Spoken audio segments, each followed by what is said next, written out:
Since 1988, the Boston Jewish Film Festival has been offering fresh and challenging works. They explore everything from Jewish identity to social barriers, along with adaptations and achievements. To tell us about this year's schedule, starting November 8th, is the festival's executive director, Jaymie Saks. Thank you very much for being with us, Jaymie. Thank you. First of all, about this year's festival, well, one of the films is about a person we think of as a local hero here in Boston, Steve Ross. Yes. So Steve actually survived 10 concentration camps, which is just amazing. He has an amazing story himself. After he survived the Holocaust, he came here to Boston and was a driving force in establishing the New England Holocaust Memorial downtown near Faneuil Hall.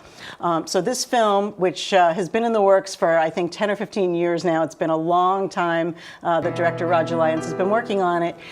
This film really brings that story full circle. So we tell the story of Steve's life, a very dramatic interaction that he had with an American soldier as his camp was being liberated, and then how he established the New England Holocaust Memorial. Well, we respect him not just as a survivor, but as somebody who's contributed a lot to life here in Boston. And this film is really about the origin of that flag and the soldier who gave it to him. Yes, and without giving too much away, yes, that was part of when he was liberated from the camps, a soldier gave him some food and gave him an American flag, and that's really what inspired him to come to the U.S. And when he arrived here in Boston, he got his degree in social work and was actually an advisor and sort of a counselor and mentor to a lot of kids in South Boston, and really some kids that really needed help at the time, who still talk about the change that he made in their lives. And maybe we can show a little bit of an excerpt from a trailer here. He would tell the story of the unknown American soldier who rescued him as a boy and showed him kindness. After I was rescued from hell, I came upon a soldier that showed me compassion. He gave me his food. He put his arm around me. And he gave me a flag. It is hanging here. That soldier and that flag rekindled his spirit to live and inspired his love for America. I just want to show you the little flag that was given to me by a soldier.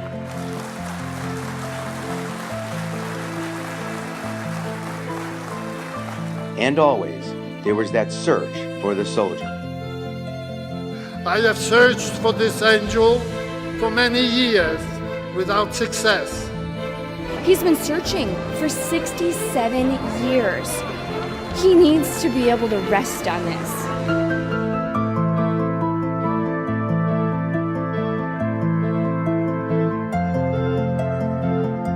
Steve Ross is the greatest man I've ever met.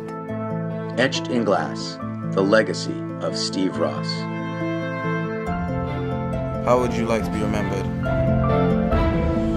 What's also interesting here, since we're referencing the end of the war in Steve Ross's film, you have a couple of other films that deal with that period, and this is a time of, again, another change in a different direction in Europe and what this meant for Jewish people in Europe. Yes, and one of those films is 1945. It's a Hungarian film, and it's shot in black and white, almost like a Western.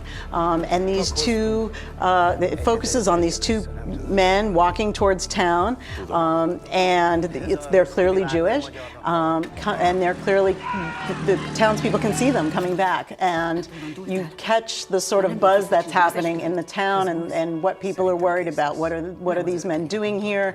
Are they going to reclaim property that was theirs?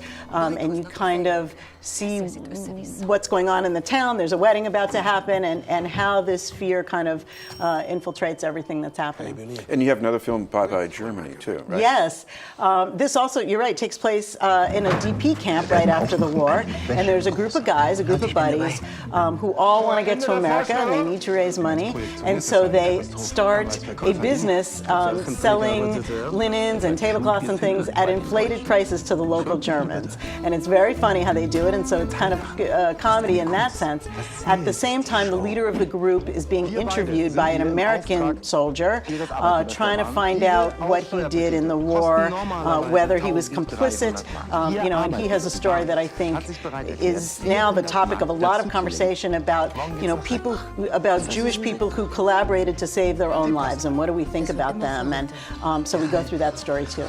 This has been our news, and we're talking with Jaymie Saks from the Boston Jewish Film Festival. We're going to roll back the clock a bit, but also spring it forward here, because you have a new showing of an old classic, the jazz singer. There's going to be at the Museum of Fine Arts. I'm saying, oh my gosh, not another conversation about cultural appropriation at the MFA. Right. There is the controversy about blackface in the film, but aside from that, put that in context and what this says about, I guess, life in America for the Jewish community.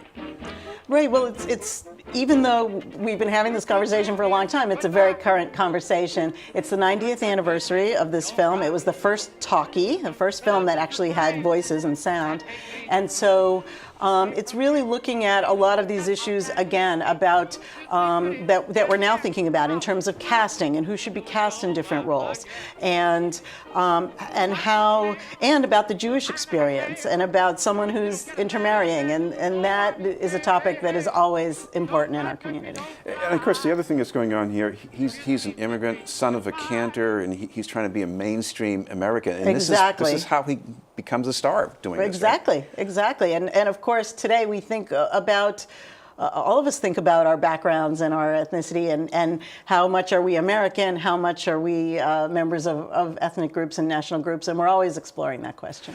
Of course, another thing we're going to have in the film here, and I think you've done this before in past festivals, a film about people with disabilities. Yes. And you have a very interesting film about this called Keep the Change. Yes, so our organization shows quite a few films about people with disabilities. We actually do a whole disability festival in the spring.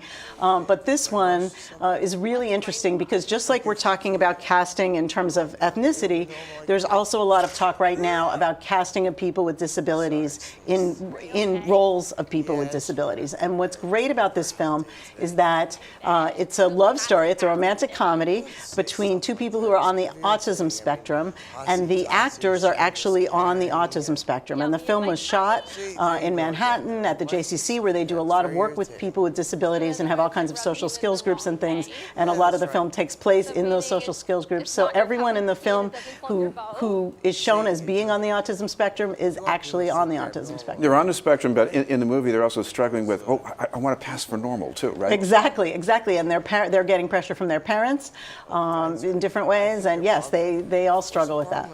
Now, among the other films, I think there's one that's been talked about quite a bit about Hedy Lamarr, Bombshell. Here's a screen idol, but yes. She's an inventor? Yes, she was the most beautiful woman in the world, and that's really what she's best known for. But it turns out, on the side, she was an inventor, and she actually invented the technology. This was again during World War II that they used to locate submarines in the war, and we use it now in our phones every day with Wi-Fi and Bluetooth. It's kind of the location technology, and it's amazing that she invented it, and nobody knew this story until recently. We should mention that as far as when and where, these films are going to be shown at a number of different locations around Boston? Yes, we're at, I think, 11 different locations around Boston, including the Museum of Fine Arts, the ICA, the Coolidge. We're at the Boston, Keep the Change. The closing night is at the Boston Public Library. And I know there are more things in this festival than we're going to have time to talk about. So Yes. You've got that all on your website and people can check it out? Yes, our website is bjff.org, and you can go there and see the full schedule and buy tickets, and we hope everyone will join us. Thank you very much for being with us. Thank you. Jaymie Saks from the Boston Jewish Film Festival.